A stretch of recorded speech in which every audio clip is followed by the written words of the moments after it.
I'm here in the amazing Santa Fe, New Mexico, talking to the equally amazing Michael Bartlett, who's just written a new book, the Astrology Mavericks. And so he's going to talk to us a little bit about what this book is about and the potential it has to change lives and to help astrologers add to their astrology toolkit. So, Michael, can you just tell me, what happened to make you think that you want to write this voluminous book?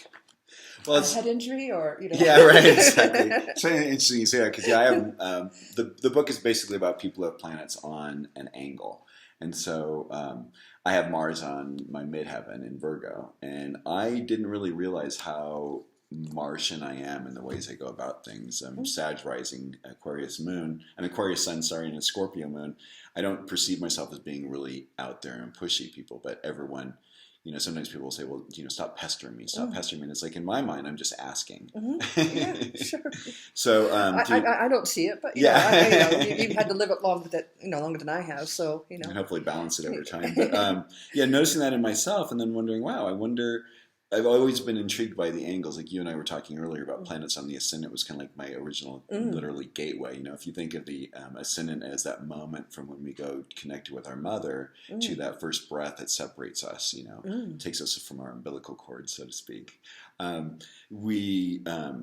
We choose those moments. And so when there are planets on the ascendant, you will usually see some sort of way in which that planet has branded the individual. Like we were talking about earlier, people who have Saturn on the ascendant.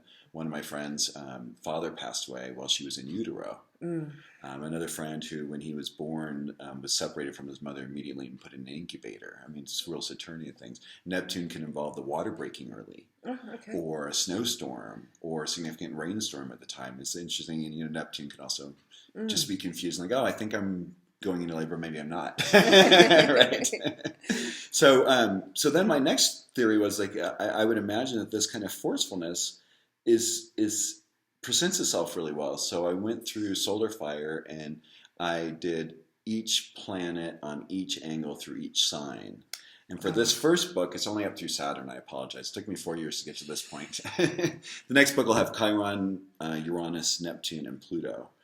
And but so I did that, and then I got all the names. I did a search by position for individuals with that placement, and then went. And my theory was that we should know them for this placement. It should be so easily presented, and so it was just fascinating to see how true that was.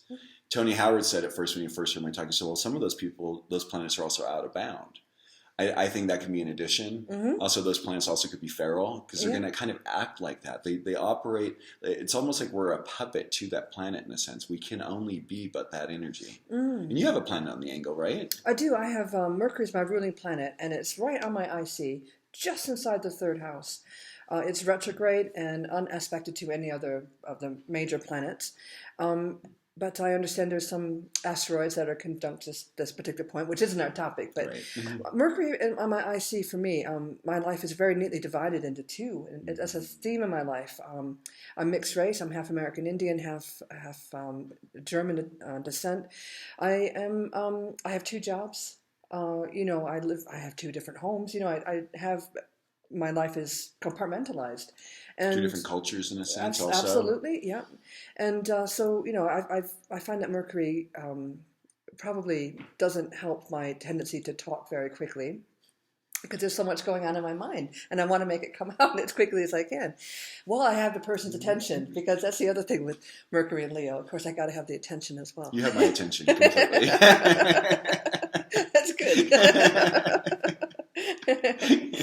I was just curious. You mentioned Saturn being quite a powerful negative force. Have you come across it as being something positive or something that is going to give gravitas or something? Time and time again. In fact, what I found was very interesting is even when the planets appear in their fall or detriment sign, meaning opposite where they normally are in their place of joy or their rulership, they all I see really when I see those sorts of planets is I just see that there's a way in which the soul has to work a little harder to get the personality to relinquish control. So I think it's one of those things of more stepping forward. But I've like Saturn and was it Saturn and Virgo? Is that right? Saturn and Virgo, is that a detriment? Well, it's not a very happy Yeah, it's place. not a happy Yeah. place for it. Well, for that, I mean, we have on the IC, we have someone like Chris Carter, Hmm. Gene Roddenberry, Wow. um, Okay. the blonde bombshell, not Mansfield.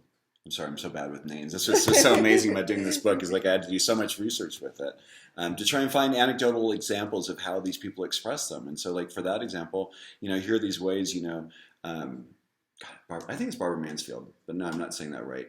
The big blonde bombshell. Sorry, I don't know. It's a Sorry, cultural reference American, lost yeah, on me. sorry.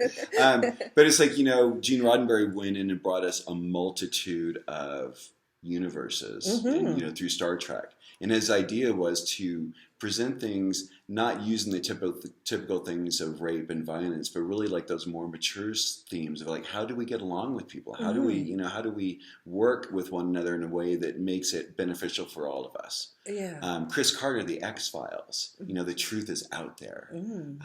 And then Good examples. Yeah, and then the blonde bombshell. I mean, when you think about Virgo, that absolute, that the virgin, in that sense, that beautiful blonde, that way that we were really caught up in the 50s and 60s with that sort of imagery, and then of course Marilyn Monroe is another one, and she's in the book as well.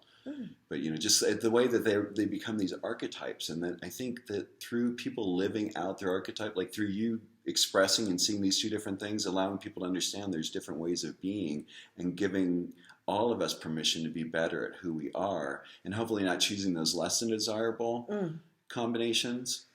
Yeah. Well, I find if having the two facets, if one needs a bit of work, I can step outside and do a bit of work. Or if things get a bit too intense on one side, I can go step into the other. There's advantages and disadvantages of both. But what I'm trying to get at is it's inescapable that there is a planet on my angle, and that is what I have to work with. Right. You have to communicate. Yeah, which is I'm sure what you're talking about in your book is about how you if you have a planet on angle, and you're very likely to have one, then you need to understand how this planet functions, how it works. And it also works really well if you have a planet in the same sign as your angle. It's really nice to look up, like, well, how did that person work with that energy? How do people with that similar energy work, And if people like looking here, there are a couple of them where unfortunately I only have one example. And so if those of you out there are listening and you have one and you have if you want to share like a story of how you work with that energy, I'd really be interested. Oh, yeah. You can add this comments. is ongoing work, yeah. Welcome to add comments and, Right. and let Michael know how he can contact you and you can work with that. Because you've done a lot of case studies. I love case studies myself, but there's plenty of examples in here of how, because planets in the angle, we although it's there, we have to work with it. We still have a choice about how we interact with it, and so it's interesting to look at different case studies and see how people face up to challenges or the things that are placed in front of them. Do they accept them as a gift, or are they immediately skeptical? So all that is. There's plenty of meat in here. Right, and a lot of people, get really caught up in the house systems. A lot of ways that people say, "Oh, well, when you're talking about the IC, you're talking about the fourth." Well, that isn't necessarily the case. I personally use whole sign houses. I don't think this really matters whatever house sign one uses, the angles remain constant. They are a fixed place in your chart for your lifetime. In esoteric astrology, we call it the angles of incarnation. It's like, this is kind of like the framework in which you want to be born in. I'm a mutable cross. A friend said years ago, it's the windmill in the windstorm. Oh, okay. We get a lot done. Hello. And so it also, the other thing I really enjoyed doing was juxtaposing, well, not even juxtaposing, but just presenting, because I don't really give a lot of like how these people do it. It's more like, here's the placement, here's kind of like a general overview of how I see it, and then boom, boom, boom, how these individuals either spoke about it, it was in their obituary, those are the roles they played. I mean, actors are a whole amazing area of astrological research. It's so fascinating, to be honest. I mean, there's a whole other wormhole I can get into. Yeah. And it's kind of the inevitable question. How did you get into astrology? I mean, what was the defining moment for you when you thought to yourself, I need to study more? Or I first had my first reading when I was in college at UC Santa Cruz. I mean, I think it's almost a requirement in Santa Cruz. Your astrological chart then. But it wasn't really until I moved to Santa Fe here in 1999, and my life just was not. I have a grand trine in Earth. I'm usually able to make things happen really well and get things going. And no relationship was happening, work wasn't happening. And so I went and saw an astrologer, and it was Pluto and Chiron on my ascendant in 99. Gosh. So I have that wonderful 12 degree. That kind of woke you up to the angles a little bit. Yeah, woke me up to the angles, but also coming from a psychological background, to understand there are these cycles in which we go that are not about pathologizing us. It's like, wouldn't it be great if rather than going to a therapist or a psychiatrist and getting a pill because you're not sleeping, you're not something, like you can go to your astrologer and say, you're having a major Mars progression right now, or you're having a major Uranus transit that's really going to create some things in your life, or like for me, the Pluto thing, going into the therapist and him saying things like, be prepared to let go of a lot of things that are no longer work for you. I mean, I never thought I would leave California. And little by little, all my ego things were stripped away, entered into a 4-year body-oriented therapeutic program that really helped me to get through and erase a lot of the bad programming and strategies that I grew up with, trying to learn how to survive and to be a better person, and really being able to own who I am in relationship to other people, that sort of stuff. So that was just really, and then that coinciding, doing that unfolding and then continuing to deepen and understand about the astrology, because seeing how that affected me, because I think the worst thing that one can do when they're going through a cycle is have someone put a label on them. I don't like that. Yep. So, hello, Maverick, don't brand me. Because, what our pharmaceutical companies want to do, and our doctors and everything now, because they're based on wanting to have clients that are seeing them on an ongoing basis, is so capitalized and consumerized. It's not about like, hey, you know what, for the next 2 years, this is what life's going to look like. And that's what Tom told me, and it was great. He said, you may want to try and kill yourself during this period, but I need to let you know that I wouldn't do that, because the clients who I had do that awakened in the hospital with the embarrassment of trying to commit suicide, although I don't necessarily see it as an embarrassment, but then they also had to explain that to their friends and had the medical bills on top of it. So it gave me this respect for Pluto right off the bat. It's like, okay, this is, Pluto I like to think of as that energy that we hold on to, that whatever the form is that we hold on to, and the more that our ego thinks we need it or that we want to hold on to it, the more we get burned. And so my key word for Pluto is surrender, because we are powerless in the wake of Pluto's grander design. I mean, our little egos can't even conceive of that level of understanding and wisdom, that collected wisdom over the millennia, the millions and millions of years actually. So we have to surrender to that, and we are a vehicle for that. But how can we be in conscious co-creation with that?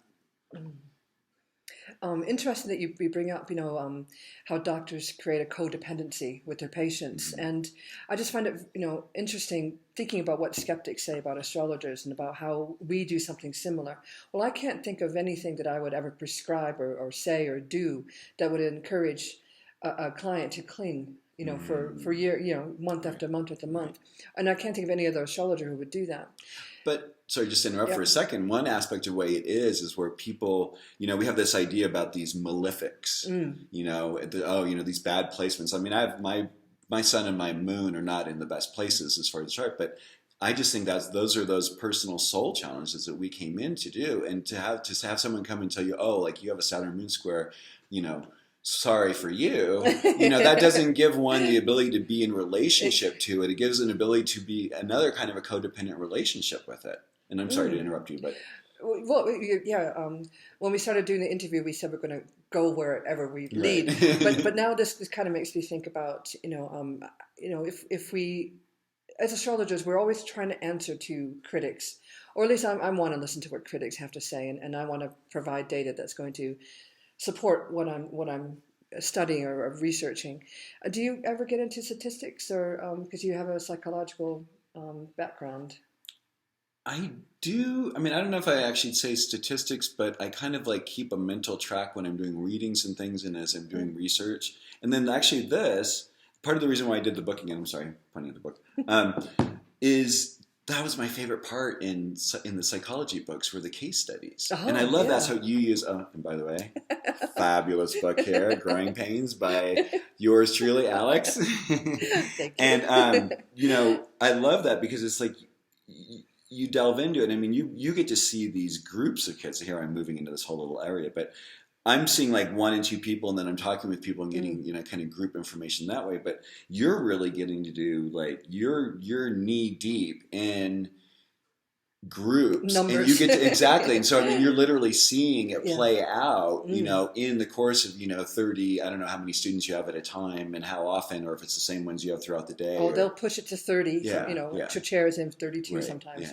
And so I mean you get to really see kind of like, and especially the way your mind works, you get to see kind of like the energetic groupings and how they interplay with one another. And I will say too, astrology saved my teaching career, because teaching is really hard work, and with all that energy you have to deal with, over a 2-week rolling rota, I could have up to 400 students, if not more.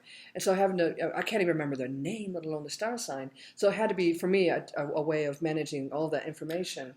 So so putting them in the Jupiter and Saturn signs, not that I was diminishing their personalities, but just focusing on their learning styles, and helped me to play to that, to be the Saturn that they needed me to be. Because that's the other thing, as the adult in charge, I can adjust my behavior.